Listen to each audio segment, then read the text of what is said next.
Your biggest takeaway from this election? The biggest takeaway from this election is that the Democratic Party think black folks are stupid because they went and got the worst entertainers to talk to us. They went and got the lowest vibration of our black women to come talk to us. They didn't get no upstanding sister to talk to us, from Cardi B, Kelly Rowland. Homie, they didn't go get nobody. They went and got all entertainers who shake their ass and pop. So it has showed me that our black entertainers are puppets, and not only they puppets, nigga, they lapdogs, they bootlickers, and they hypocritical, because the police shooters, wrongful convictions, women being abused. What about the sister that got killed in Mexico by her friends? Yeah. Homie, they never speak out on nothing until the politicians go get them during the presidential election. Why don't they ever come out during the local? This is why I say how I say it, right? Mm-hmm. I'm giving you the context. Section 8 was a real thing. It was, if you want to take care of this kid, that black man can't be in your home. You're gonna get this check, but he can't be here. Because if you had hold on. they wouldn't give it to you. But the government didn't require the white farmer wife to remove her husband, and she got subsidy from the government. The grants. Yeah. So the white man was allowed to stay in the home when the white farmer wife got government assistance, but the black man had to leave the home when the black woman got assistance. And then put them all together. Now, fast forward.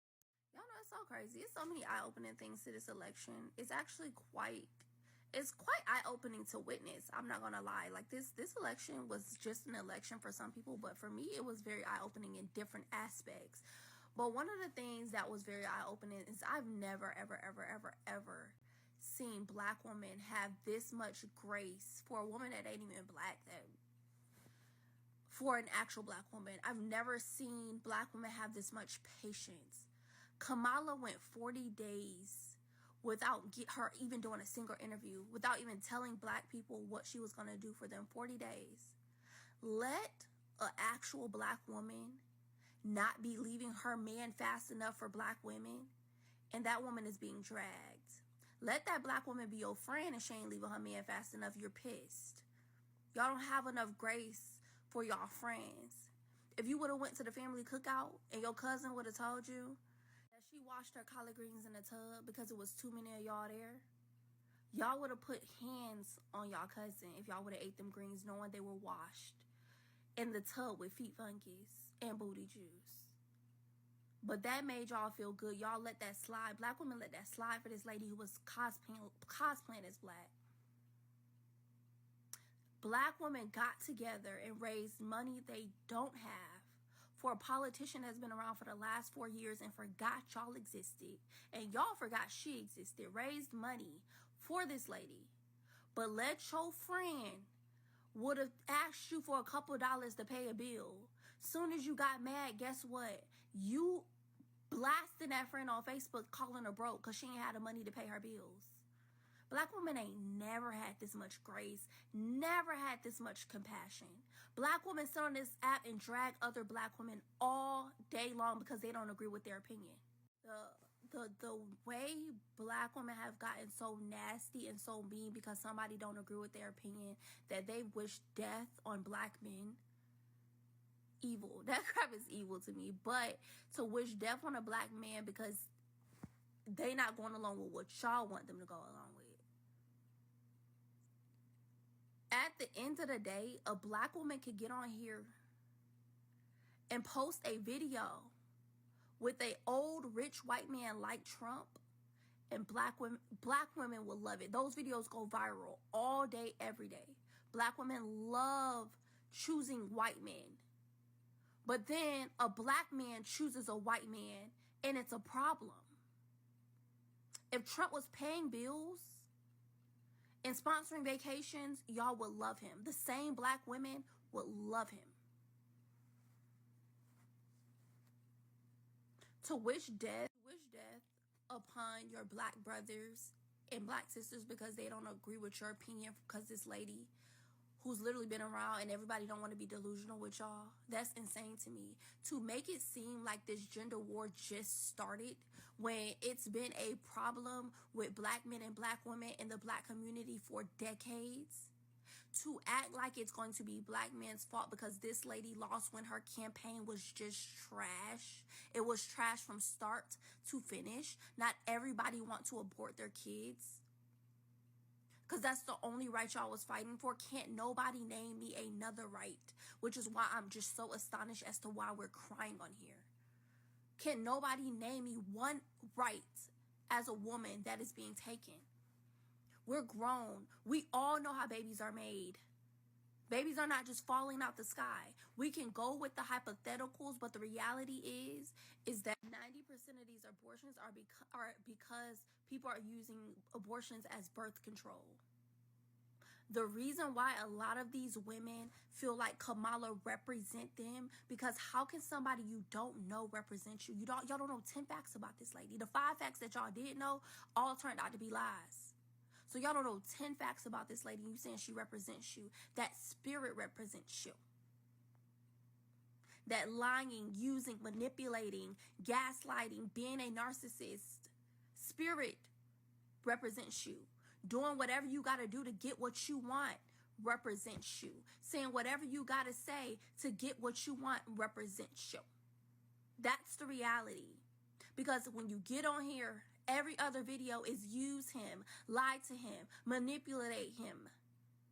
That's the spirit that represents y'all, because that's all Kamala did was gaslight y'all and manipulate y'all to get what she wanted. The spirit of not knowing how to take no accountability represents y'all. Because we know one thing Kamala did not do. She was around these last 4 years, said she would not change anything. Joe Biden literally said that there's nothing she didn't have power in and she did not have her hand in. And America is in shambles. And this lady took no accountability, and y'all want to blame everybody because she lost? Try taking accountability. Try being empathetic. Try having some sympathy. Try, instead of wishing death on people, having a heart. That's what represents y'all.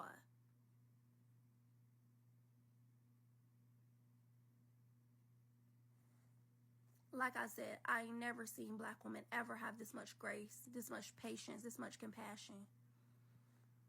Y'all want to divert the KKK and the white supremacy and all that stuff? Switch y'all energy. Switch y'all energy. Divert y'all energy. Take it from your actual black brothers and sisters and divert that energy to where the problem is. But y'all won't do that, though. It's crazy. The reality is that black women did not like Kamala. Y'all did not love Kamala, because if y'all did, we would have known that for the last 4 years. Y'all forgot she existed, just like everybody else. Y'all just hate a man more than y'all love yourselves. Y'all hate a man more than y'all love y'all children. This was just going to be a pissing contest, a sock it to a man moment for y'all to get on here and be like, we did it. We can do what a man can do. That was just going to be the grand finale to y'all feminist movement. That's it. This is all, this whole campaign between y'all, between Kamala, and between everybody else that was encouraging this foolishness was ran off of pride and ran off of ego. That's it. Who was the last presidential candidate that promised black people anything? Black people vote because we are shamed into voting. There's something called ancestral shaming. You know what ancestral shaming is? If you don't vote, you turning your back on Fannie Lou Hamer. If you don't vote, you turning your back on Coretta Scott King. If you don't vote, you turning your back on Medgar Evers. If you don't vote, you turning your back on Dr. King and all them ancestors who struggled and died and went to jail. No, ninja. We're not turning our back on our ancestors. We're turning our back on a party that has consistently and repeatedly ignored the issues that affect black people. They do a lot of ancestral shaming. But what they don't tell you is how the Democratic Party undermined Fannie Lou Hamer at the 1968 convention. What they don't tell you is how President Lyndon Baines Johnson tapped the phones in a hotel where all the Mississippi Freedom Democratic Party members who came with Fannie Lou to Atlantic City where they stayed at, he had the FBI spying on them so they could know everything that they were strategizing so they could undermine them. Nobody tells you how the Democratic Party treated Fannie Lou. They kept mentioning her name at the DNC as if they upheld her in her day. No, they didn't.